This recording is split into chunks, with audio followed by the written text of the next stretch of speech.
Hey everyone, welcome back to the channel. In this video, I'll show you how to create Stripe API keys and set up webhooks step by step so you can easily connect Stripe to your app, website, or automation tool. Let's get started. First, go to your Stripe dashboard at dashboard.stripe.com and log in. Once you're inside, click on Developers from the left-hand menu, then go to API Keys. You'll see two main keys, the Publishable key and the Secret key. If you don't see them, click Create Key to generate new ones. Copy them somewhere safe. Remember, your secret key should never be shared publicly.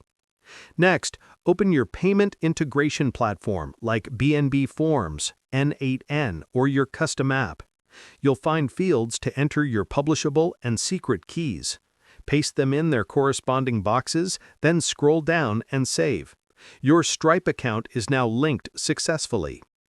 Before going live, you should test everything using Stripe's test mode. In your Stripe dashboard, toggle on View Test Data. Use the test keys that start with sk_test and pk_test. You can also simulate payments using Stripe's sample test card numbers like 424242424242. Once everything works properly, switch to live mode, replace the test keys with your live keys, and disable test or sandbox mode in your app. Now, let's set up your webhooks. This is what allows Stripe to send updates to your app whenever something happens, like a payment, refund, or subscription update. From your Stripe dashboard, go to Developers, then Webhooks, and click Add Endpoint. In the Endpoint URL field, paste the webhook link provided by your app or platform, for example, from your N8N workflow or BNB Forms account.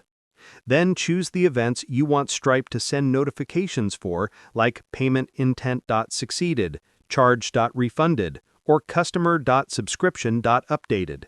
Click Add Endpoint to save it. At the top right of the webhook page, copy your webhook secret and paste it into your app's webhook secret or webhook ID field. Once that's done, you can click Send Test Event in Stripe to make sure everything is connected. If your app receives and confirms the event, you're all set. Your Stripe API and webhook setup is complete.